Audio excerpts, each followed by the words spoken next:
am Serafina Cruz, 22 years old, a pianist from New Orleans, but I've never truly lived my own life. My mother, a legendary opera diva, turned me into her puppet, forcing me to perform the so-called family heirloom piece at the International Piano Competition. A lifeless composition I despise with every note. She always preached that it was our legacy, the pride of our bloodline. But one night, I uncovered the truth in the attic. That sonata never belonged to us.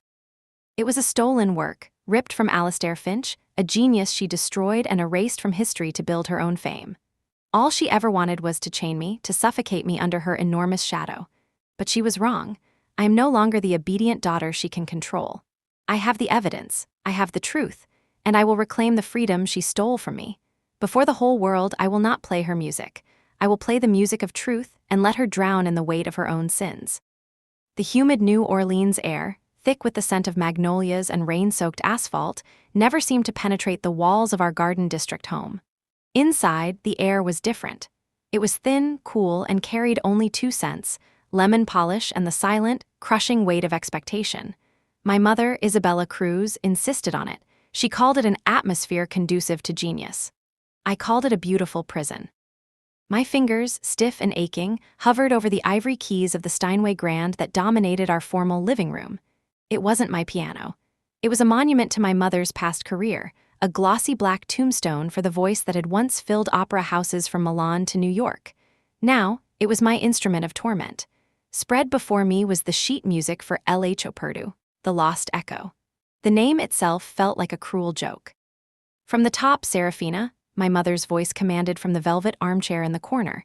It wasn't a request. With Isabella, nothing ever was. Her voice, though no longer used for singing, had lost none of its operatic power to command a room. And this time, feel the legacy. Let the history of our family flow through you. This piece is our bloodline set to music. I took a shaky breath, the lemon polish stinging my nostrils. Bloodline. Legacy. These were the words she used to build the bars of my cage. I began to play. The opening notes were a cascade of intricate arpeggios, technically demanding and meant to sound like shimmering light. Under my fingers, they felt like shards of glass. The piece was brilliant, I couldn't deny that. It was complex, full of dramatic shifts and breathtaking runs, but it felt hollow. It had no soul. Or rather, its soul was one I couldn't connect with. It was cold, arrogant, and desperate to prove its own cleverness. No, no, no. Isabella's voice sliced through the music. I flinched, my hands falling silent. You are playing the notes, Serafina. You are not channeling the spirit. Your great-grandmother composed this after losing her first love in the war. It's about passion, tragedy, a defiant cry to the heavens. I hear none of that. I hear a schoolgirl practicing her scales. I stared at the black and white keys, my knuckles white. I'm trying, Mother. Trying is not sufficient for the Concours International de Piano Étoile, she said, rising from her chair. She moved like she was still on stage, a phantom spotlight following her. Dressed in a silk caftan, with her dark hair swept into an elegant chignon, she was still every bit the diva. Winning is all that is sufficient. This piece is your key. It is unique. No one else will play it. The judges will be captivated by its story, our story. It feels. Frantic, I finally whispered, the words tasting like rebellion. The phrasing is unnatural, it fights itself. A dangerous stillness fell over her. It is a masterpiece. Your technique is simply not yet refined enough to unlock its true nature. You are resisting it. Why? I don't know, I lied. I did know. My very soul was rejecting the music. It felt like trying to sing a beautiful lie. Perhaps if I played something else, something from Chopin or Liszt. Do not be common, she snapped. Anyone can play Chopin. Only a Cruz can play L.H. Operdu. It is your birthright and your burden. Now again, from the top. And this time, imagine the applause. Imagine the headlines. Serafina Cruz, a new star, honors her family's legacy. Let that be your motivation. I placed my fingers back on the keys, my shoulders slumped. I played it again, and again. For 3 hours, the hollow notes of the Lost Echo filled the sterile air of our home, each repetition feeling more like a betrayal of the music I truly loved. Later that evening, I escaped. My sanctuary was a world away from the Garden District's manicured lawns. It was a small, smoky jazz club in the French Quarter called the Blue Notes Lament, owned by my uncle Mateo. He was my mother's younger brother, the one who had chosen a saxophone and the soul of the city over the rigid world of classical performance. He was the only one who saw me, Serafina, not the future virtuoso. The moment I walked in, The warm, improvisational melody of a trumpet wrapped around me like a hug. The air smelled of bourbon and fried oysters. Mateo was on the small stage, his eyes closed, coaxing a mournful, beautiful tune from his sax. He saw me slip into a corner booth and gave a small, almost imperceptible nod. When his set was over, he slid into the seat opposite me, placing a glass of ice water on the table. "The ghost at the feast has arrived," he said, his voice a low, gravelly hum that was the complete opposite of my mother's sharp precision. "Let me guess, you've been communing with the dead." "I've been playing LH Operdu," I corrected, managing a weak smile. "Same thing," he grunted, signaling to the bartender. "It's a technically brilliant piece of music, I'll give it that, but it's got all the warmth of a tax audit. How's your mother enjoying her role as conductor, composer, and warden?" I winced. "She means well, Mateo. She wants me to win the concours." "She wants her to win the concours, Sira. Through you," he said, his gaze softening. "There's a difference. I saw what that world did to her. It chews you up and spits you out if you let it. She built walls of perfection around herself so high she can't see the sky anymore. Don't let her do the same to you. She says the piece is my birthright." Mateo let out a short, bitter laugh. "Birthright? You know, for a family heirloom, I never once heard our mother, your grandmother, play that thing, not once. She preferred the blues, said it was the only music that didn't lie." He took a long sip of his drink. "Look, all I'm saying is your music should be your voice, not an echo of someone else's. Especially when you're not even sure you like what they had to say." His words stayed with me long after I left the club, winding through my mind like the cobblestone streets of the quarter. The next day, I had my weekly session with Dr. Anya Sharma, my professor at the conservatory. She was a small, fiercely intelligent woman with kind eyes that missed nothing. I played the piece for her, my body tight with tension. She listened intently, her head tilted, her fingers steepled under her chin. When I finished, the final, bombastic chord hanging in the air, she was silent for a full minute. "Well," she said finally, choosing her words with care, "the technical execution is, as always, nearly flawless, Serafina. Your dexterity is a gift." "But," I prompted, knowing it was coming. "But the piece itself is puzzling," she admitted. "It's structurally unconventional, which can be exciting, but the melodic development feels arrested. It introduces beautiful ideas and then smothers them with complexity, almost as if the composer was afraid of genuine emotion. It's a very difficult piece to interpret because, forgive me for being blunt, its musical message is unclear. It feels more like an academic exercise in difficulty than a true expression of the heart." My own thoughts, spoken aloud by a respected professional. A wave of relief washed over me, so potent it almost made me dizzy. I wasn't crazy. "My mother insists it's a masterpiece," I said, my voice small. Dr. Sharma gave me a sympathetic look.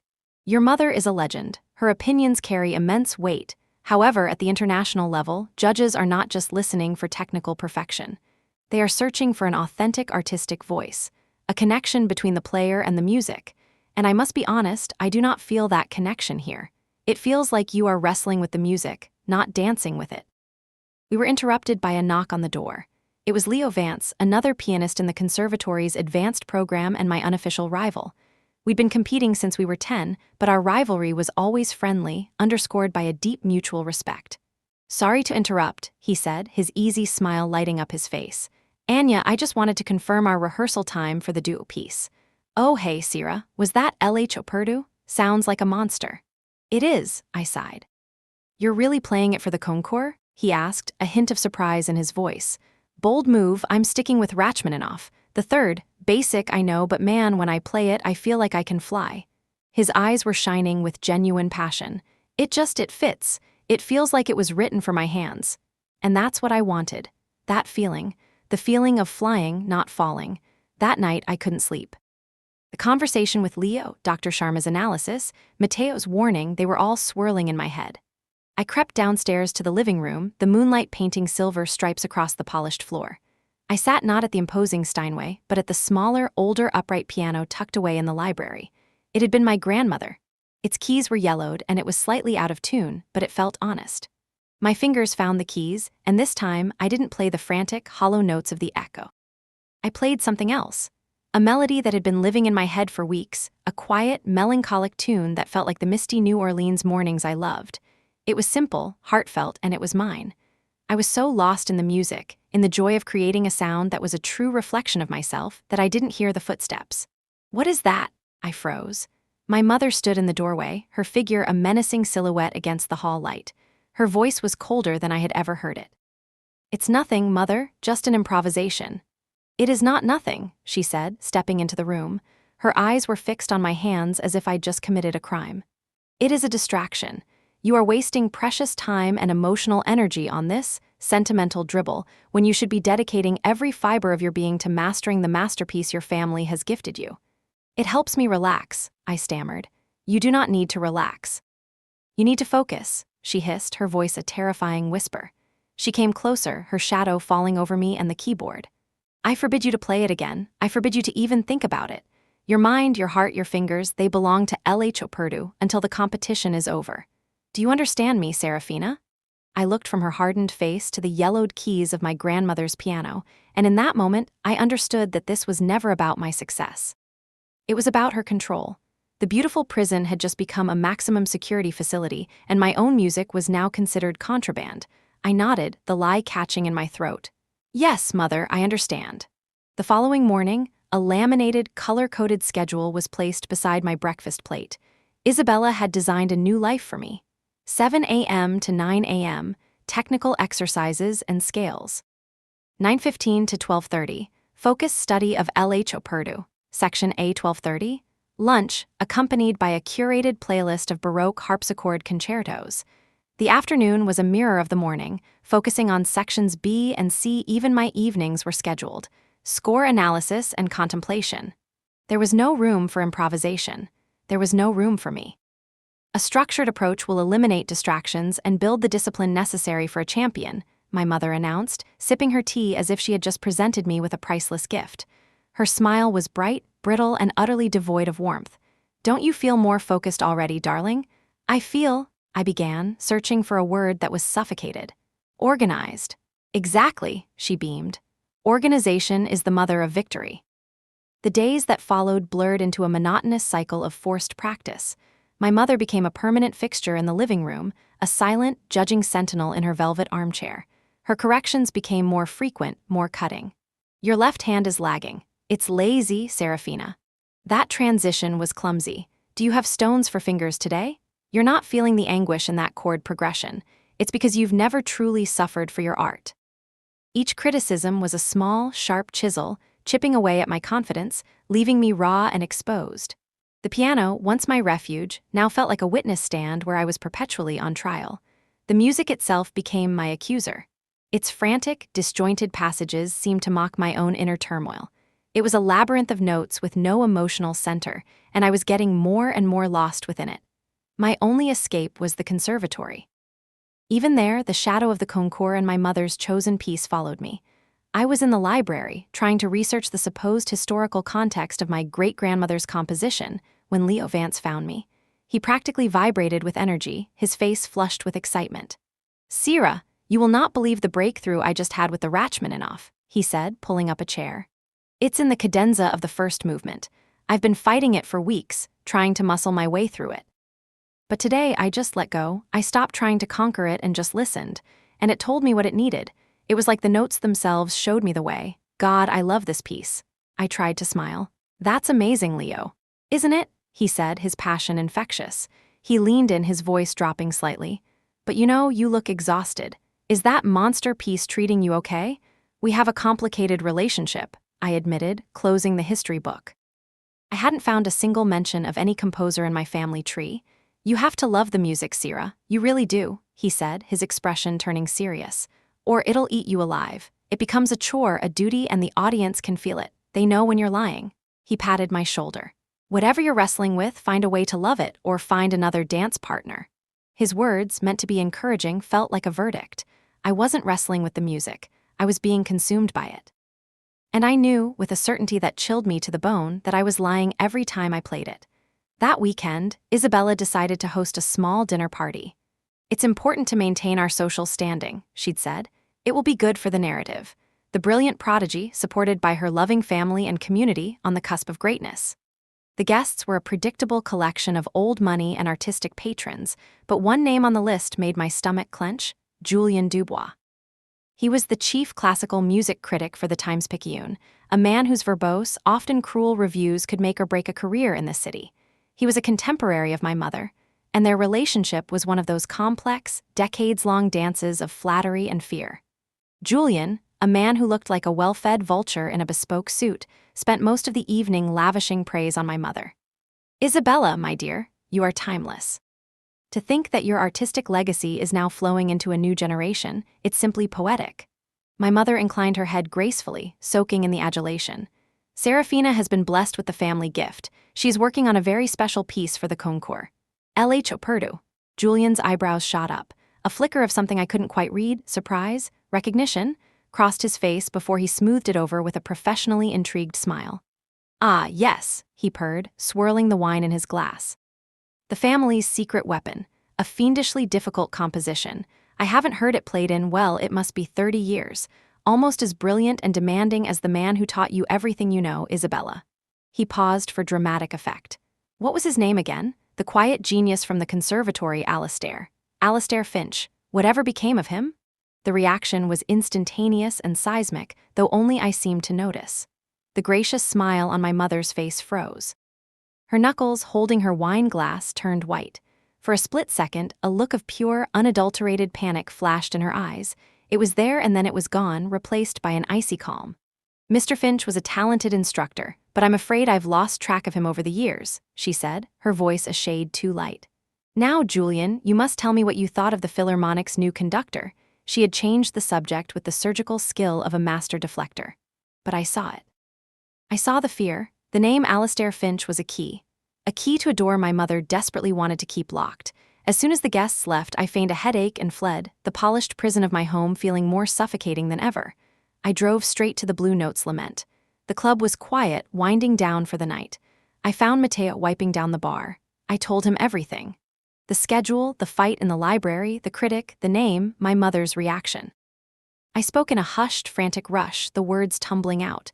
When I finished, Matteo was silent for a long time, his rag still in his hand. He stared at the dark, gleaming wood of the bar.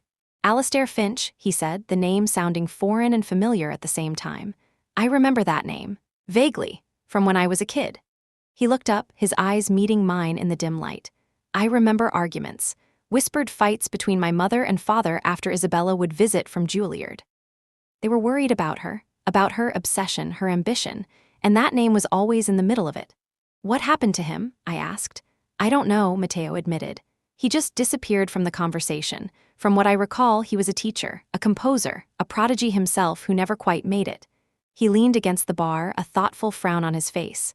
"Your grandmother, my mother, she never trusted Isabella's version of the story. She kept everything Sira. Letters, programs, old conservatory records. She was a historian of our family's truths and its lies." He looked at me pointedly. "Isabella has kept her old studio in the attic locked since the day she died. She said it was out of respect. I think it was out of fear." A jolt went through me. The attic studio, a room I hadn't entered in over a decade. "She keeps the key on her vanity," I whispered. "No," Matteo said, a slow smile spreading across his face. "The real key, the spare one, is tucked behind the loose brick at the bottom of the chimney in the library. Your grandmother showed it to me once. She said it was for emergencies of the heart." He placed a hand on my arm, his grip firm and reassuring. "I think this qualifies. Go find the truth, kid, your own truth, not the one they've written for you." I drove home with my heart pounding a rhythm far more complex than anything in LH Operdu. I waited until I heard the soft click of my mother's bedroom door closing for the night. Then, cloaked in darkness, I crept into the silent library. The air was cool and smelled of old paper and leather.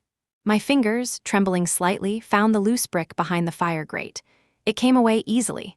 And there, nestled in the cold, dark space, was a single, ornate iron key. It felt heavy in my palm, heavy with the weight of unanswered questions. Holding my breath, I climbed the creaking stairs to the attic. The lock on the studio door was old and stiff. I slid the key in. It turned with a loud, grating click that sounded like a gunshot in the silent house. I pushed the door open. A wave of air, thick with the scent of dust, turpentine, and forgotten memories, washed over me. Moonlight streamed through a single grimy dormer window, illuminating a room frozen in time. Canvases draped in white sheets stood like ghosts. Jars of dried-out paintbrushes lined a shelf. And in the center of the room, covered by a thick layer of dust, was a large, leather-bound trunk. It was a treasure chest, or a tomb, I didn't know which. but I knew with every fiber of my being that the answers I was looking for were locked inside. My hands shook as I knelt before the trunk. It wasn't locked. With a deep, fortifying breath, I lifted the heavy lid. A cascade of memories, neatly organized, lay before me. My grandmother hadn't just been a painter. As Mateo said, she had been an archivist of our family's soul. There were stacks of letters tied with faded silk ribbons, recital programs with brittle, yellowed edges, and newspaper clippings preserved in wax paper. At the very top was a thick scrapbook, its leather cover embossed with a single initial. I, for Isabella. I opened it. The first few pages were a predictable shrine to my mother's early talent. Clippings from local papers celebrating the hometown prodigy, photos of a young, smiling Isabella accepting awards, her face bright with genuine joy. But as I turned the pages, a new face began to appear. A young man with kind, serious eyes and a gentle smile.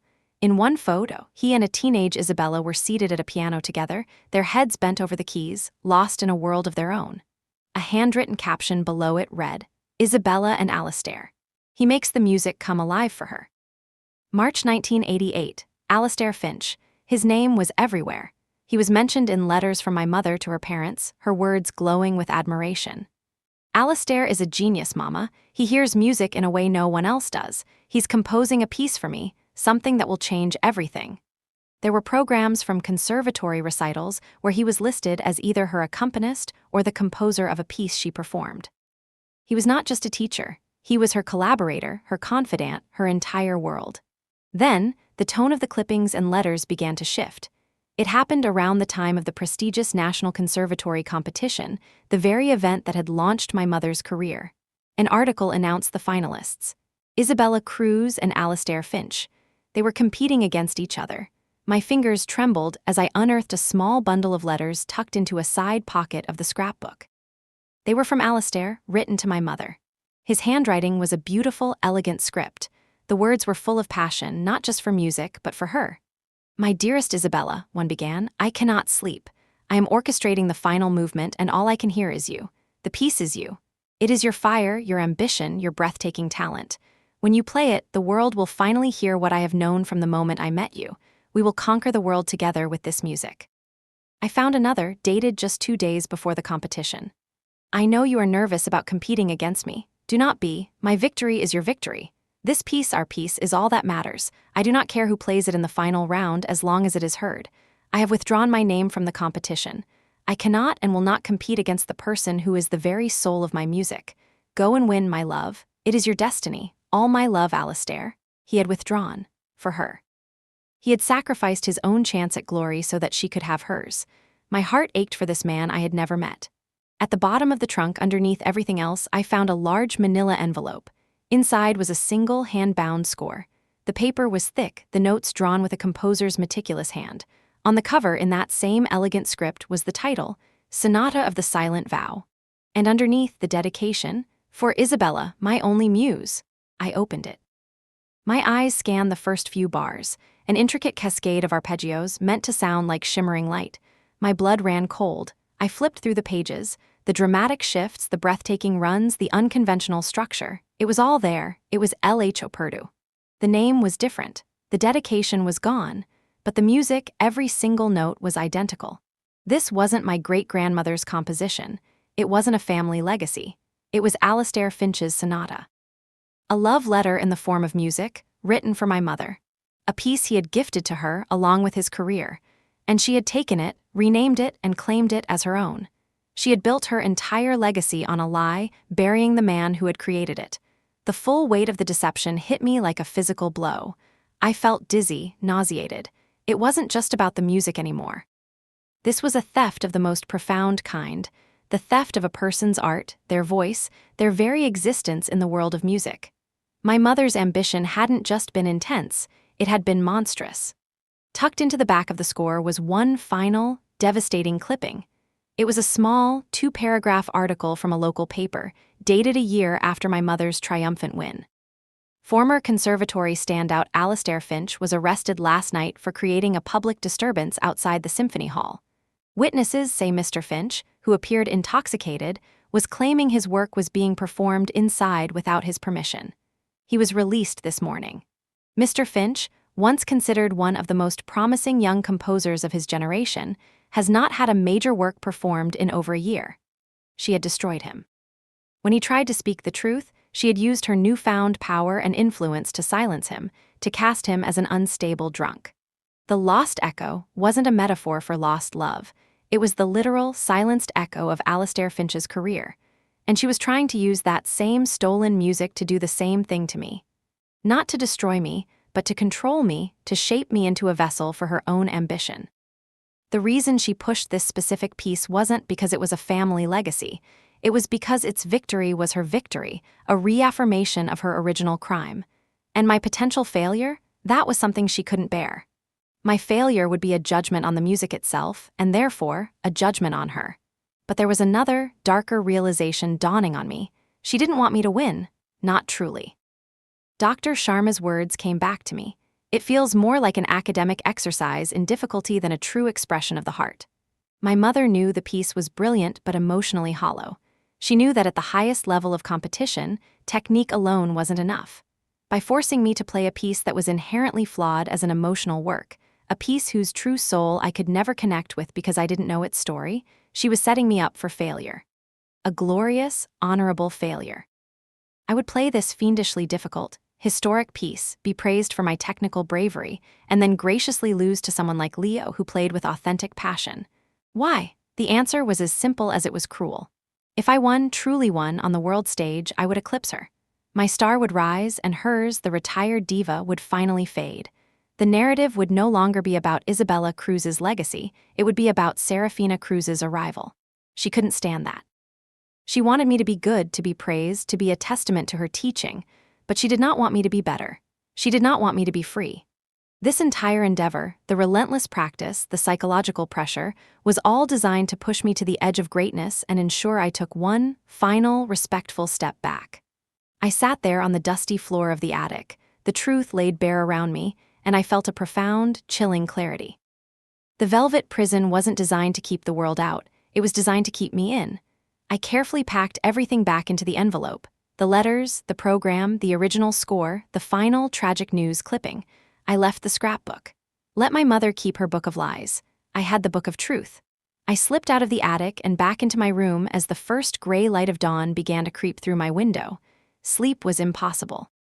I sat at my own small desk, not at a piano, and for the first time I began to think not as a student, but as a strategist. Later that morning at breakfast, my mother was in high spirits. "Big day, darling," she chirped, placing a bowl of fruit in front of me. "The concours committee is announcing the preliminary round schedules, and tonight we have our final pre-competition performance at the Benefactors Gala. It will be the perfect dress rehearsal." "Mother," I said, my voice steady, betraying none of the earthquake that had shattered my world just hours before. "I've been thinking about what you said, about suffering for my art." She looked pleased. "Good. A true artist must understand sacrifice." "Yes," I said, meeting her eyes. "I was wondering if you ever knew a composer named Alastair Finch." The effect was even more dramatic than it had been with Julian Dubois. The silver spoon in her hand clattered against her porcelain teacup. Her face, so carefully composed, seemed to crumble for a moment before she rebuilt it, stone by stone. "That's a name I haven't heard in a very long time," she said, her voice dangerously low. "He was a classmate, a troubled, unstable boy. Why do you ask?" "No reason," I said, pushing a strawberry around my bowl. "His name just came up in some old conservatory archives I was reading. It said he was a composer of some note." "He was a composer of no consequence," she snapped, her composure cracking.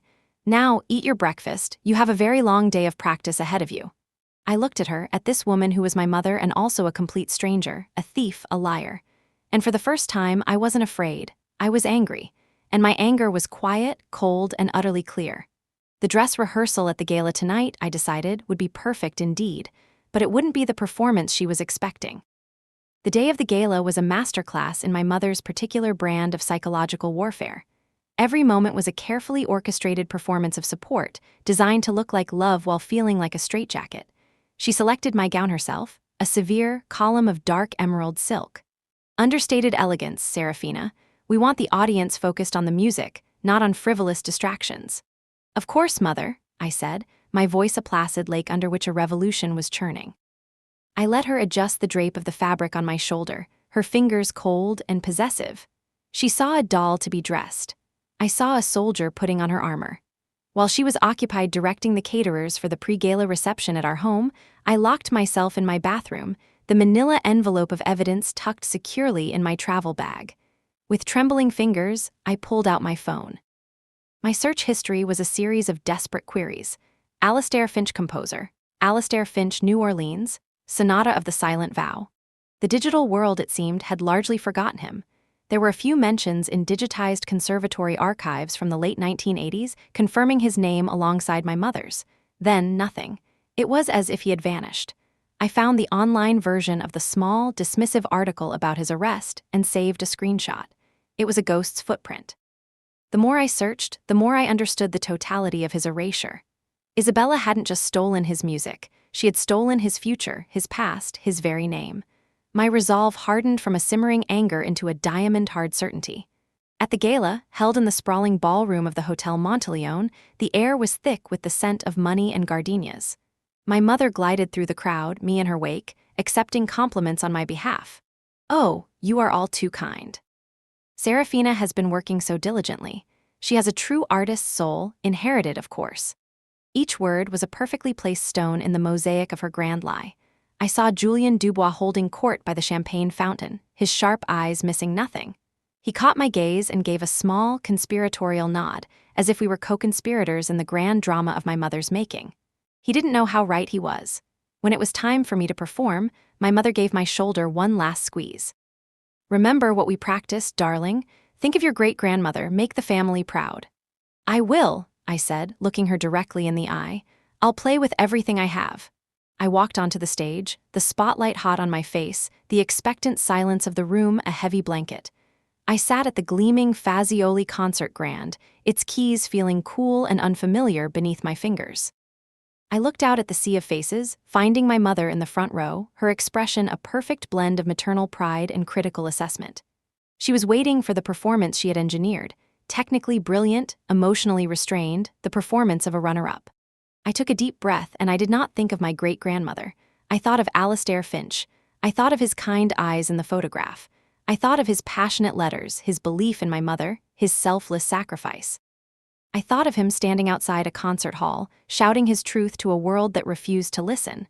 I thought of 30 years of stolen silence. And then I played. The opening arpeggios were not shimmering light. They were a shattered mirror, each note a sharp, glittering fragment of a broken promise. I played the piece not as L.H. Operdu, but as the Sonata of the Silent Vow. I infused every passage with the story I now knew to be true. The dramatic shifts were not mere technical flash, they were the violent swings between love and betrayal.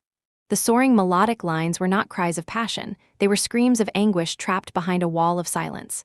The complex, frantic sections, the parts Dr. Sharma had called arrested, I played with a furious, desperate energy, the sound of a genius being smothered. I was no longer wrestling with the music. I was channeling its ghost.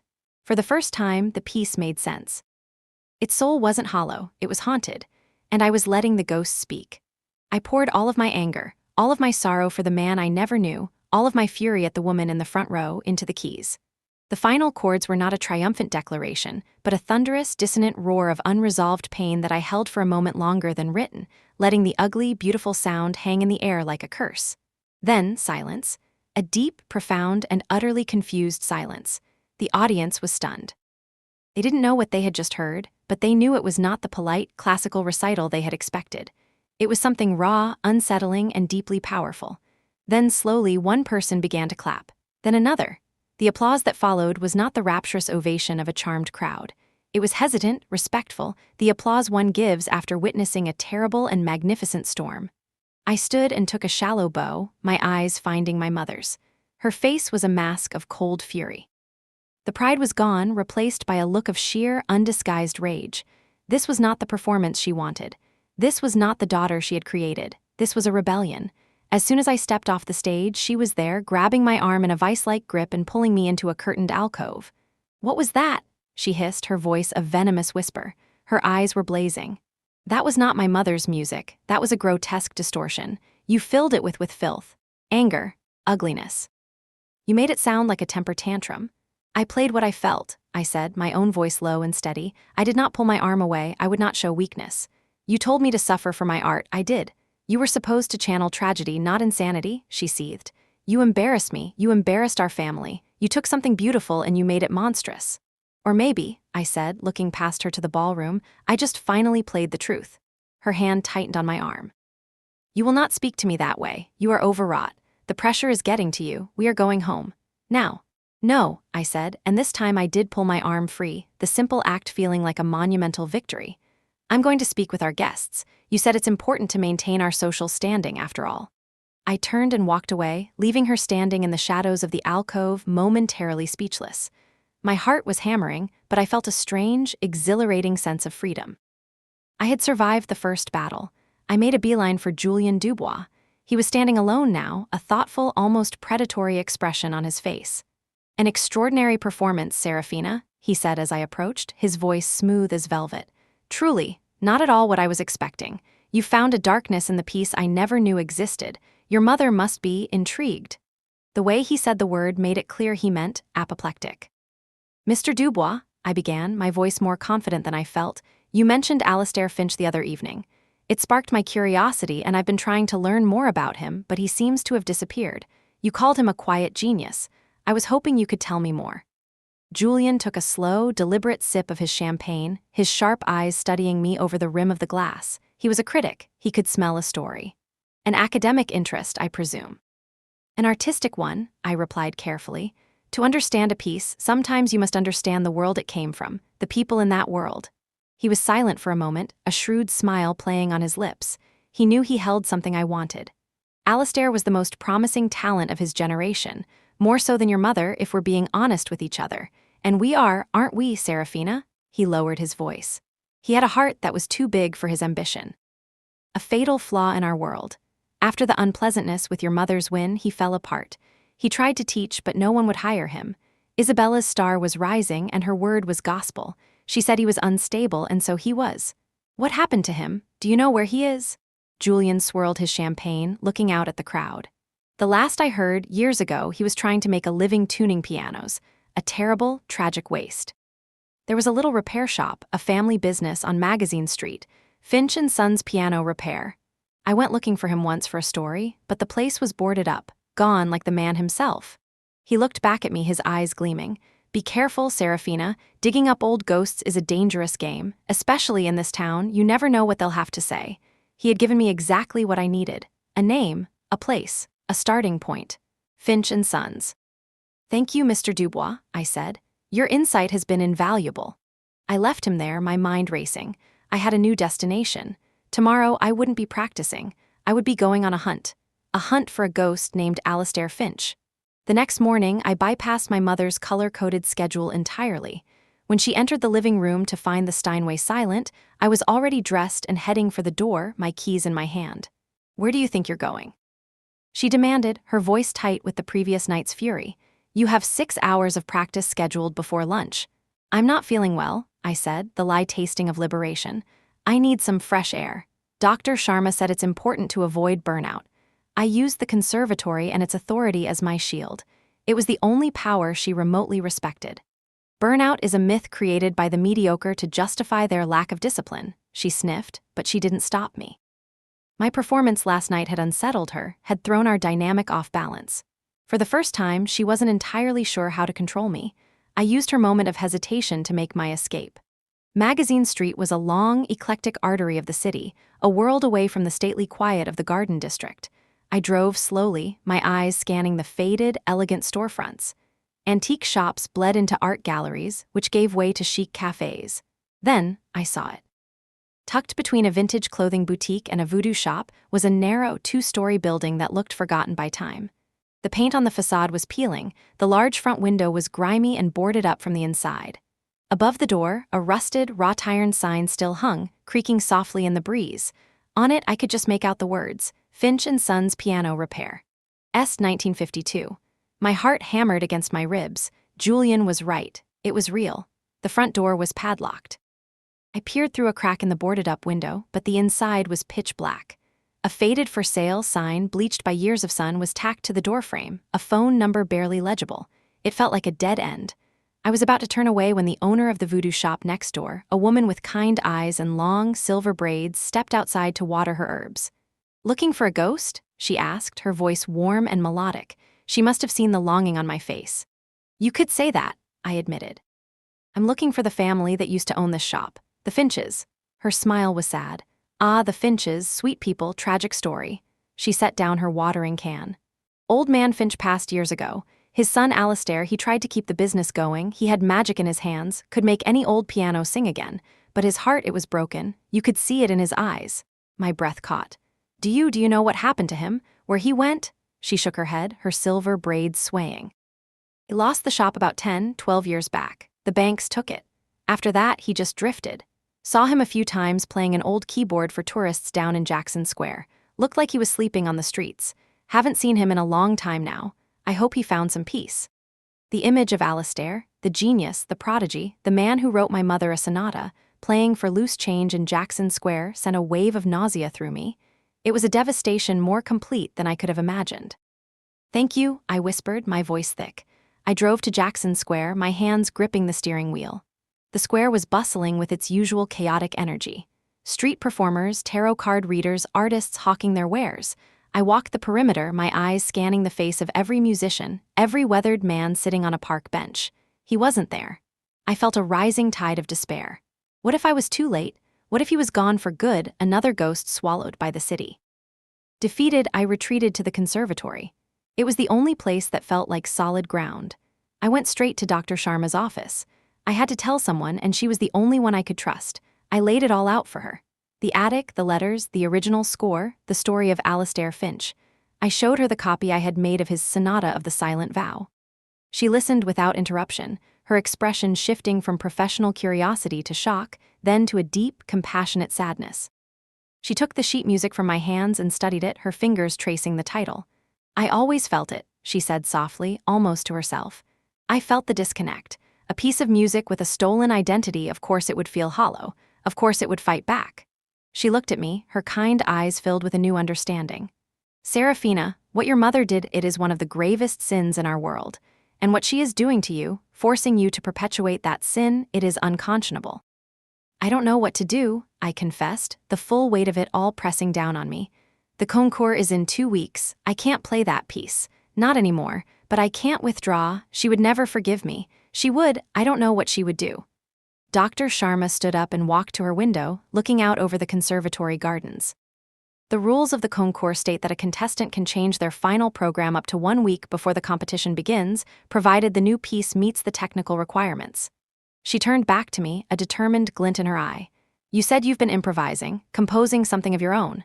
"Just a melody," I said, dismissing it. "It's nothing." "Nothing is ever just a melody, Serafina," she said firmly. "A melody is the seed of a universe. You have a week. Write your piece. Write your truth. Pour everything you're feeling, the anger, the betrayal, the hope, into your own music. Let that be your answer to your mother. Let that be your tribute to Alistair Finch." "A week," I said, stunned. "I can't compose a competition-level piece in a week." "You are a Cruz. You are the granddaughter of a woman who preferred the blues because they didn't lie. You are the student of a man whose genius was silenced," Dr. Sharma said, her voice ringing with a conviction that ignited a tiny spark of hope in my chest. "And you are a phenomenal musician who has been silenced her whole life. I think you have more to say than you can possibly imagine. Now go. The practice rooms are empty. Right." The next 7 days were a blur of sleepless nights and frantic, feverish creation. I lived in the conservatory, fueled by coffee and a burning sense of purpose. I took the simple, melancholic melody I had played on my grandmother's piano and I let it grow. I built it into a rhapsody. I wove into it themes of deception and truth, of silence and song. There were moments of quiet, sorrowful introspection that echoed Alistair's stolen sonata, but they resolved into soaring, defiant passages of hope. I called it The Unsilenced. I worked with Dr. Sharma every day, her guidance sharp and insightful. She helped me structure my raw emotion, refine my harmonies, and push the technical boundaries of the piece. Leo found me one afternoon, hunched over the piano, my hair a mess, surrounded by crumpled sheets of manuscript paper. "Whoa," he said, leaning in the doorway. "What happened to the monster? Did you finally slay it?" I looked up, exhausted but exhilarated. "I set it free, and now I'm building something new." I played him the opening theme. He listened, his head tilted, and when I finished, a slow, wide grin spread across his face. "Sierra," he said, his voice full of genuine awe. "That's it. That's you. It's 100 times more powerful than that other thing. You have to play this at the concours." "I'm going to try," I said. The day of the deadline, I submitted my new program to the committee. The official email confirmation felt like a signed declaration of independence. That night, I finally went home. My mother was waiting for me in the living room. She held a letter in her hand, her face ashen. It was from the concours committee, officially informing her, as my registered tutor, of my program change. "What is this?" she asked, her voice dangerously calm. "What is the unsilenced?" "It's my piece, mother," I said, my own voice quiet but firm. "It's what I'm playing in the competition." "You will do no such thing," she said, rising from her chair. The diva was back in full command. "You are playing LH Operdu. I forbid you from throwing away your future on some childish, sentimental whim." "It's not a whim," I said. "It's my voice. And LH Operdu is not our legacy, it's a lie. It belongs to a man named Alastair Finch. You stole it from him." The color drained from her face. For a moment, she looked utterly exposed. The lie she had lived with for 30 years finally dragged into the light. Then, the mask of fury slammed back into place. "You have been listening to fools," she spat. Alastair Finch was a weak, untalented man who couldn't handle the pressure of real genius. He gave me that music, a gift. And you, in your arrogance, you dare to question me? I read his letters, I shot back, my voice rising. I saw the original score. It was called Sonata of the Silent Vow, and it was dedicated to you. He withdrew from the competition for you, he gave you everything, and you erased him. And now you're trying to use his music to keep me in your shadow. "I gave you everything," she shrieked, her voice cracking with a lifetime of repressed rage. "I gave you my talent. My knowledge. I sculpted you from nothing. And this is how you repay me? By digging up old, forgotten ghosts and throwing them in my face? You are an ungrateful child."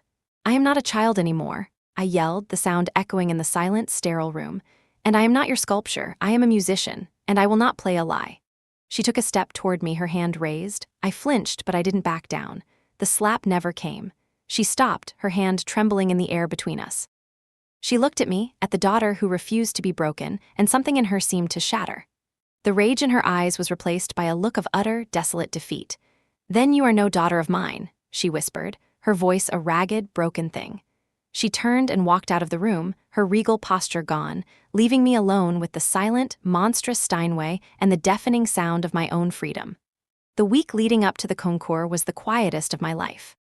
My mother and I moved through the house like ghosts, occupying the same space but existing in different worlds. The silence was a tangible thing, a cold, heavy fog that filled every room. She did not speak to me. She did not look at me. I was no longer her project, her prodigy. I was a traitor. Her withdrawal of affection was absolute, a punishment designed to be more painful than any argument. And it was painful. Part of me, the little girl who had always craved her approval, ached with the loss. But another, stronger part of me knew this silence was the price of my freedom.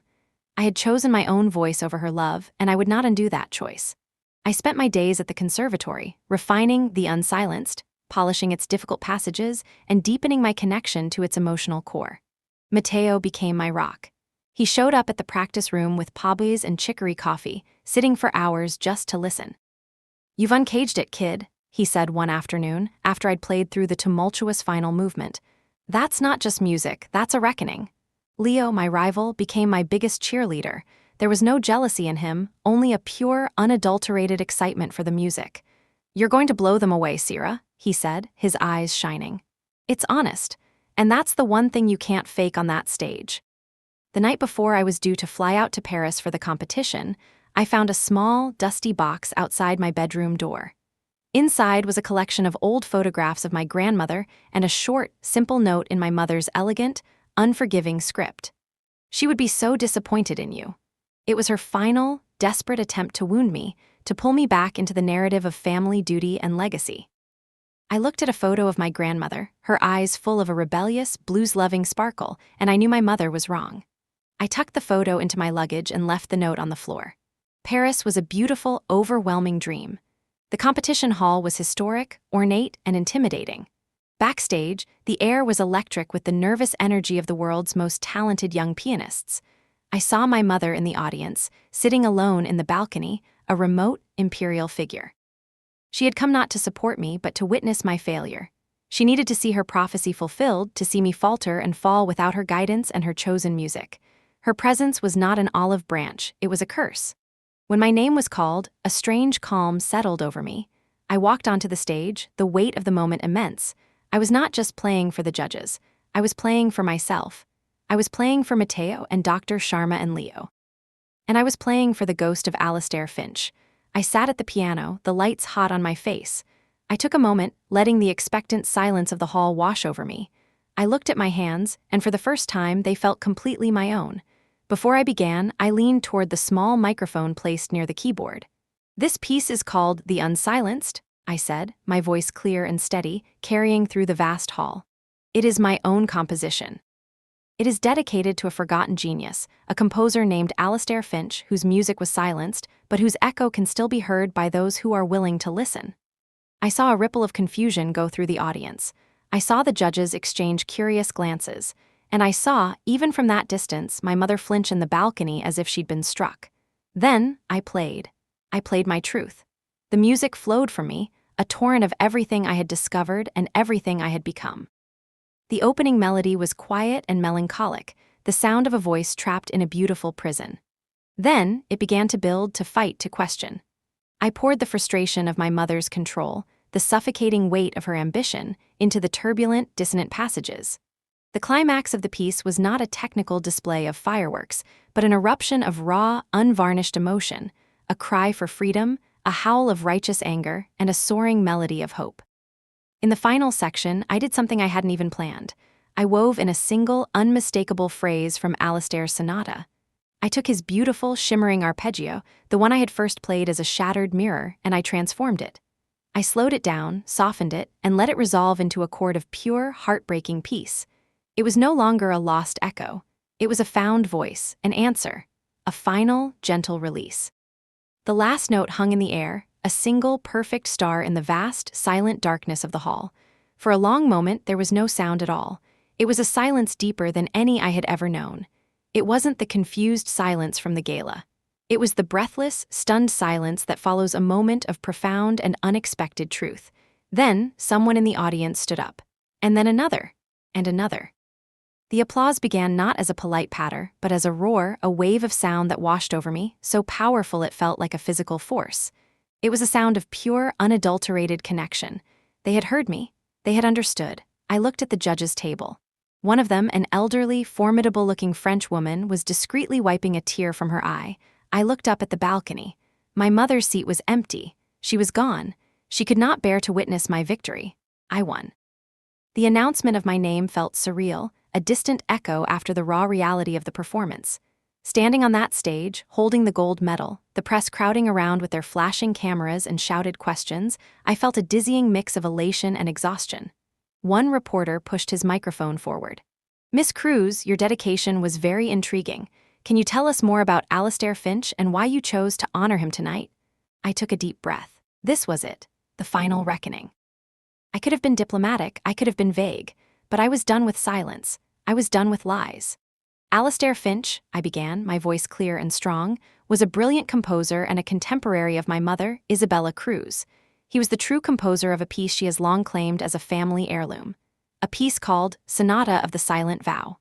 He was a man of immense talent and generosity, who was erased from the musical world by an ambition that was greater than his own. My piece tonight was not just a performance. It was a correction of the historical record. It was my attempt to give him back the voice that was stolen from him. The reporters erupted. The story was a scandal, a drama, far juicier than a simple competition win. The headlines the next day would be brutal, but I felt no fear. I had spoken the truth. The ghost was free. And so was I back in my hotel room, the gold medal sitting on the nightstand. I found Matteo and Leo waiting for me, their faces split with enormous grins. We celebrated not with champagne, but with a greasy, wonderful pizza, laughing and talking until the sun came up over the Parisian rooftops. My phone buzzed with notifications, congratulations from friends, messages from strangers who had been moved by my performance, and dozens of alerts from news articles. A star is born, a legend is questioned. The unsilenced melody, Cruz's daughter rewrites family history. Who was Alastair Finch? Amidst the flood of messages, there was one from a number I didn't recognize. It was a simple, 3-word text. I heard you. My heart stopped. It couldn't be, could it? I called the number. It rang once, twice, then went to voicemail. The message was just a computerized voice reading the number back. I tried to reply, but there was no response. It was a whisper, a phantom signal from the past. Maybe it was him. Maybe it was just a cruel prank. I didn't know. But as I sat there, looking out at the waking city, I chose to believe it was real. I had sent my song out into the world, and somewhere, somehow, it had found the person who needed to hear it most. The echo had finally found its source. Returning to New Orleans felt like stepping into a different city, or perhaps seeing the same city through entirely new eyes. The air, still thick with the scent of magnolias, no longer felt oppressive but full of life. The jazz music spilling out from the clubs in the quarter wasn't a distraction from discipline. It was the city's vibrant, improvisational soul. My beautiful prison had become my home again. The house, however, was a mausoleum. My mother was gone.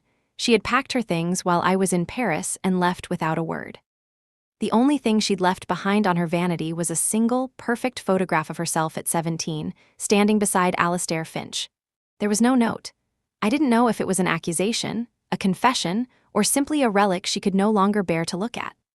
A part of me felt a pang of sorrow for her, for the brilliant young woman in the photo who had made a choice born of fear and ambition, a choice that had cost her everything, including her own daughter. But the sorrow was distant, like a memory of a pain that no longer had the power to wound me. Matteo helped me reclaim the space. The first thing we did was throw open all the windows, letting the humid, living air of the city finally circulate through the sterile rooms. We moved my grandmother's old, out-of-tune upright from the library into the center of the formal living room, right next to the imposing Steinway. A little bit of blues to balance out the opera, he'd said with a grin. A few weeks after my return, a package arrived, delivered by a courier. It was a simple manila envelope with no return address, postmarked from a small town in Oregon. My hands trembled as I opened it. Inside was not a letter, but a new, hand-bound musical score and a single, small photograph. The photo showed an older man with kind, tired eyes, Alastair's eyes, and a gentle smile. He had his arms around a woman, and two teenage children stood in front of them, all of them smiling into the sun. He looked content. He looked at peace. The score was titled, Serafina's Rhapsody the Echo Found. I opened it. The melody was simple, beautiful, and full of a quiet, profound gratitude. Tucked inside the cover was a short, handwritten note. Dear Miss Cruz, it read, there are not words in the world to thank you. For 30 years, I believed my music was dead. You have given it a new life. More than that, you have given my children a piece of their father they never knew.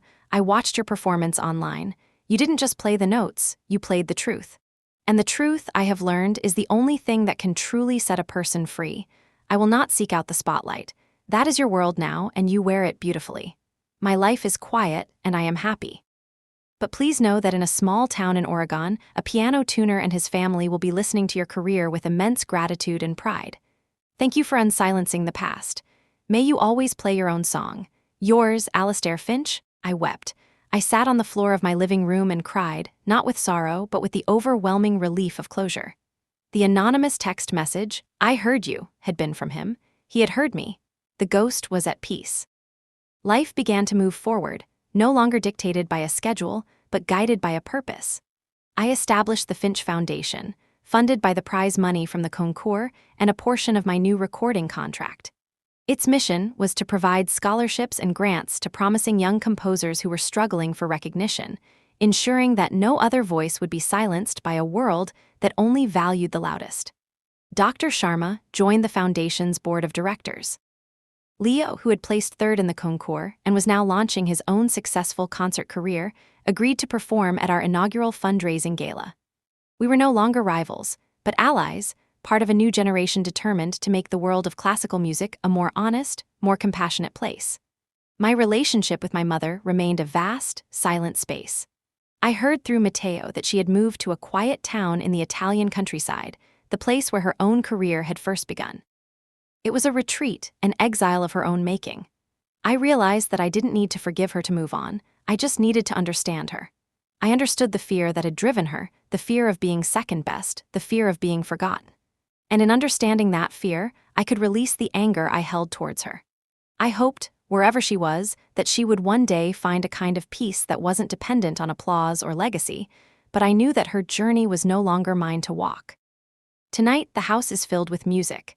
Mateo and some of his friends from the club are here. The sound of a saxophone, a bass, and a trumpet fill the rooms, weaving in and out of the notes I'm playing on the Steinway. We're improvising, a joyful, chaotic blend of classical and jazz. The air smells not of lemon polish, but of bourbon and coffee and life. The windows are wide open, and the sound is spilling out into the New Orleans night. My hands move over the keys, confident and free. They are not my mother's hands. They are not the instruments of a legacy I was forced to inherit. They are my own. They are the hands of a musician who learned that the most difficult piece of music to master is the one that plays inside your own heart. For years, I was forced to play a lost echo, a melody of lies, but I fought my way out of the silence. I found my key. I found my voice. And now, my music is my own. It is a testament to the fact that a cage, no matter how beautiful, is still a cage. And a true legacy isn't about the name you carry or the history you're given. It's about the truth you choose to build, the compassion you choose to show, and the song that only you can sing. I am Serafina Cruz, and this is not an echo. It is the beginning.